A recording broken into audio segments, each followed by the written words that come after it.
Alright guys, so we are going to look at some methods of defending a takedown. Okay, this is called scrimmage, part of the scrimmage wrestling. So if he goes for any kind of double leg takedown, that's the most common one and the most dangerous one. He goes here. Now he will start to put me down on my back. So when I try to fall on my back, I will start to lean over his leg, post my hand, and then put myself onto my butt. Okay, now I want you to come on this side. What I don't want to happen is him stepping over my legs and collecting it like Khabib, like that. Yes. So go back. So as soon as I end up here, I'll curl my feet like this. Okay. This prevents it from getting stepped over. At the same time, I want to start lifting my hip up, which is called hip hoisting. So I take my hand, I push his head down, and now I'll start to pull my leg out. Okay. So that removes one of the leg from the double leg.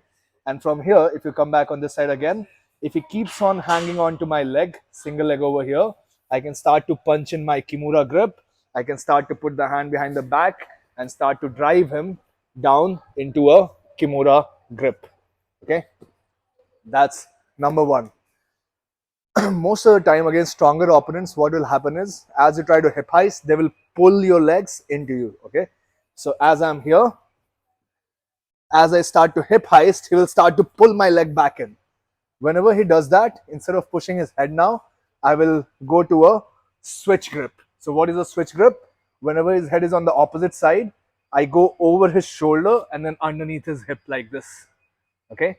Once I'm here, I'll try to do that same hip heist action once again. So I'll start to go up. He pulls me back down. As he pulls me, I use that momentum to switch his legs onto the other side.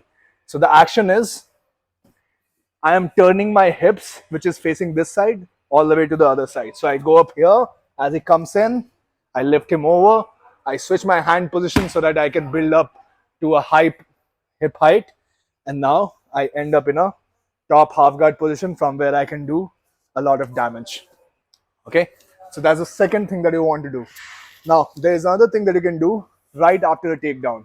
So let's say I'm in this stand-up position where he goes to a rear body lock. So whenever he's here, I don't want to get lifted up and thrown. So what I do is I go low. From here now, I start to move away, move away, move away. And now I'll use my foot and trip him as he moves away from me. So he moves away. I trip him over here. Okay. Sometimes he'll fall like that where he can disconnect and you can get up. But most of the time, they will stay attached to your body. So whenever I see this, I start to turn and face him and I insert this hook called Yoko Sumigaeshi hook. From here, once again, I'll start to lift up. And now as he comes in, I elevate, sweep him on the other side. And now I'll get to the top position once again from where I can hit him again. Okay. So you can apply this Yoko Sumigaeshi from a lot of different positions. So let's say he's trying to pass my guard after taking me down and his head is to the inside. So he keeps his head to the inside. Now I can't go for a switch because his head is here. If his head was on the opposite side, I could have gone for the switching option here. But if his head is on the inside, what I do is I again bring my top leg, hook his leg. Now I sit back, elevate, and now I can start to get up on top. It's the same thing that Volkanovski did against Islam. He used the elevation, turned into him, sprawled, and then got out a takedown. Okay, so these are basic three things in scrimmage that you have to keep drilling a lot because the guy will take you down. Now, let's talk about the cage very quick. So, whenever he has taken me against the cage, here, and whenever this happens, I want to do all the same things. I want to start to turn. I want to get my butterfly hook, elevate him, and all of that. And he wants to, again, step over my leg. And now, once he steps over my leg, now I can't move my leg out. And now he'll posture up and he'll start to hit me from here. Yes. So let's say we cannot do any of the moves that we did earlier. So what I want to do is keep building up height. I don't want to stay here for too long. So what I do is I take my left hand and I post it on the mat. So I want to post both of the hands on the mat.